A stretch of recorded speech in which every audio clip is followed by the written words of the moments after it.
आज बिहार के एक ऐसे हम सवाल पर मीडिया के बंधुओं के जरिए मैं बिहार के आम लोगों तक अपनी बात रखने के लिए उपस्थित हुआ हूं,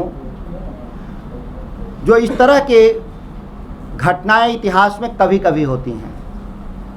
आप देखे होंगे, आप सुने भी होंगे कि जब मुगलों का शासन था तो देश में गाँव में या ग्रामीण क्षेत्रों में रहने के लिए जजिया कर जैसा सरकार ने लगाया था।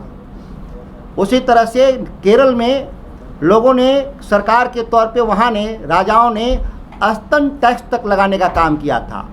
उससे भी खराब आज बिहार में सरकार ने गांव में रहने वाले लोग, गरीब लोगों पर पंचायती राज कानून को बदल करके इस तरह का टैक्स लगाने का काम किया है जिसकी तुलना मैंने मुगल काल और केरल में जो पुरानी सरकार थी, राजाओं की सरकार में जो था, उस जैसा यह टैक्स है। मैं ये कह रहा हूँ कि उससे ज़्यादा खतरनाक तरीके से लागू किया गया है। पूरे गांव के ग्रामीण अर्थव्यवस्था, पंचायतों में रहने वाले लोग का जीवन नरक समान बनाने के लिए इस तरह का कानून लाया गया है, जिसमें सरकार नल जल के नाम पे टैक्स लेने के लिए लिखी है, सरकार स्ट्रीट लाइट के नाम पे टैक्स लेने के लिए लिखी है, सरकार खेतों में जो पटवन होगा सिंचाई विभाग के द्वारा या ट्यूबवेल के द्वारा उस पर भी टैक्स लेने की बात कही है। आप गांव में घर बनाए हैं उस पर भी टैक्स लेने की बात कही है। अगर आप रेहड़ी खोमचा ठेला भी लगाते हैं, मोची का भी काम करते हैं, या आप टमाटर और अंडे की दुकान खोलते हैं, ऐसे लोगों पर भी सरकार टैक्स लगाने की बात कही है।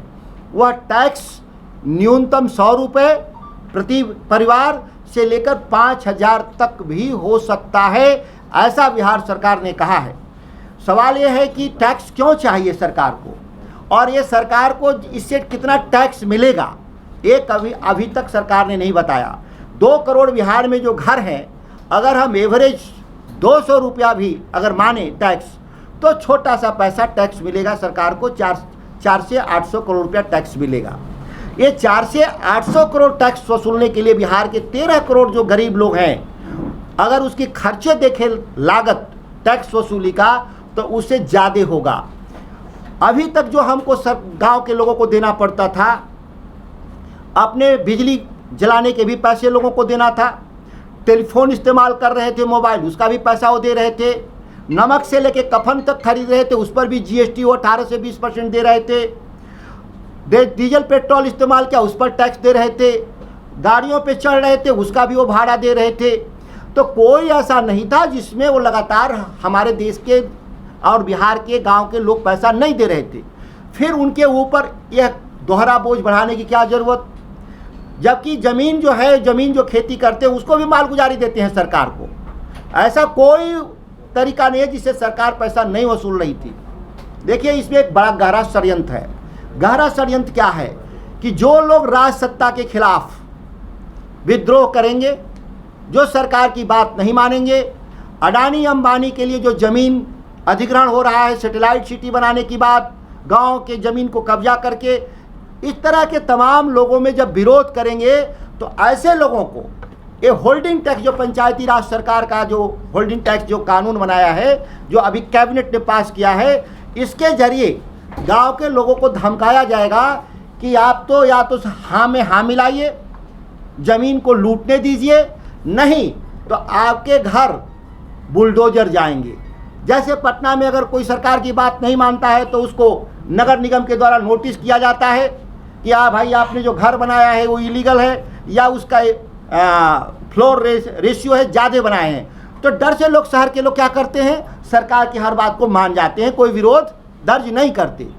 उसी तरह से चाहते हैं कि ऐसे कानून के जरिए गांव के लोग जो अपनी स्वतंत्र पहचान रखते थे, स्वतंत्र राय रखते थे, उनकी राय को कैसे दबाया जाए। एक नए औपनिवेशिक तरीके का यह कानून, इम्पीरियलिज्म, नए तरीके से, किसके द्वारा, ब्रिटिश हुकूमत के द्वारा नहीं, विदेशी ताकतों के द्वारा नहीं औपनिवेश कायम किया जा रहा है।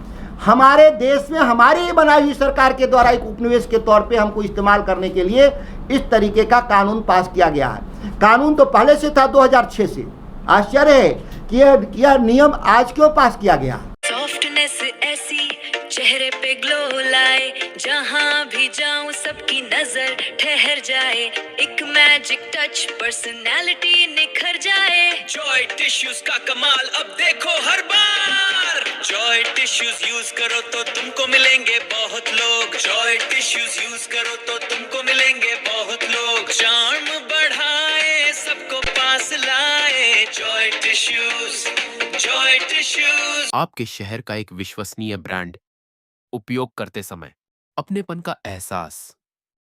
Joy tissue paper